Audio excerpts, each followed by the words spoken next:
Hey guys, Jane here, and I'm doing a review on The Wisdom of Wolves, Lessons from the Sawtooth Pack, and by Jim and Jamie Dutcher.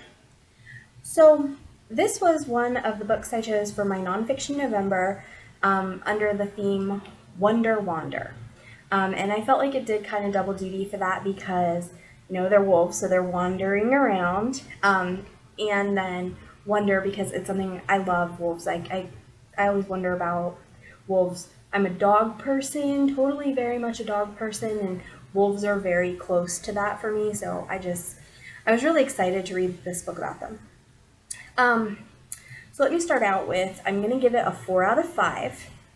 I really enjoyed, it's pretty self-explanatory what it is. It's stories about wolves from this pack. It was really neat because the people who wrote this book had actually started out, if my understanding is correct, making a documentary about wolves in hopes of educating people for conservation. So they're wolves. I don't know if they're actually endangered, but they definitely are having habitat destruction. There's a lot of areas where people kill the wolves, and wolves are just kind of they're kind of the big bad wolf in people's minds, and these writers wanted to change that around. They wanted to show the parts of wolves that we can relate to, because wolves have a very similar social structure to humans. They're very social creatures, and I don't want to say they humanize the wolves because that's not really exactly what I mean, but it's that kind of thing where they say these wolves are not that far from you and me, and especially their social bonds. When we kill wolves, it hurts the pack, and you are making wolves grieve. I think wolves have a bad reputation, especially in farming communities, because of the belief that they will kill cattle. And these authors actually say that that's not typical wolf behavior. Wolves are more likely to hunt wild game and only go after like cattle and stuff if there's a food shortage. So yeah, they're trying to educate people to try to save the wolf population, which is a very noble goal. It's great. The wolves in this book are so fun. Each one has a personality. There's so many fun wolf stories. It was great, and I did learn some things I didn't know about wolves, about their social interactions with each other. Like I said, the thing about them not hunting cattle, like, it never occurred to me that that wasn't what they did. You would think that would be an easy kill, but I guess that's not really their preference. But wild wolves are very playful, which I didn't realize. That was one of the things they talked about a lot.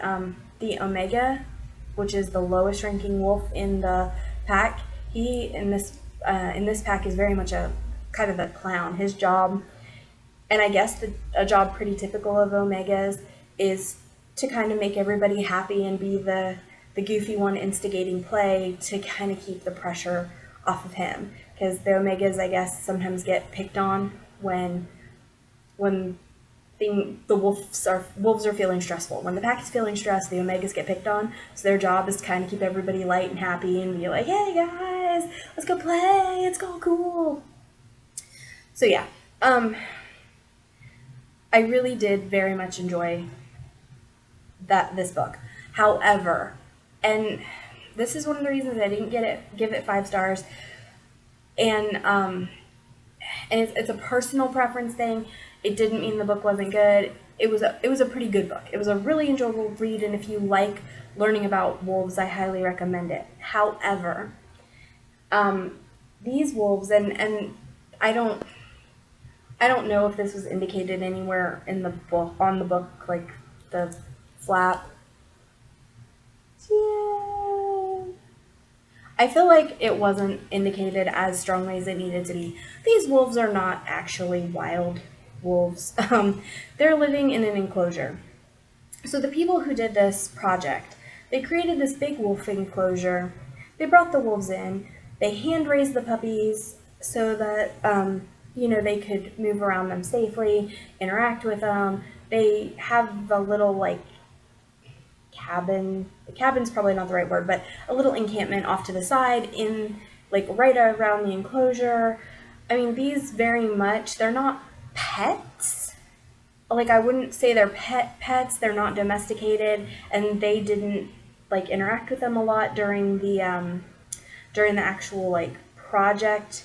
If the wolves were scuffling, they let them scuffle. They tried to let nature be nature, but there was a lot of actual interference too, because these people, I mean, like, just here's a picture from the back of the book. Like, these people are chilling with the wolves. These wolves are not really wild animals.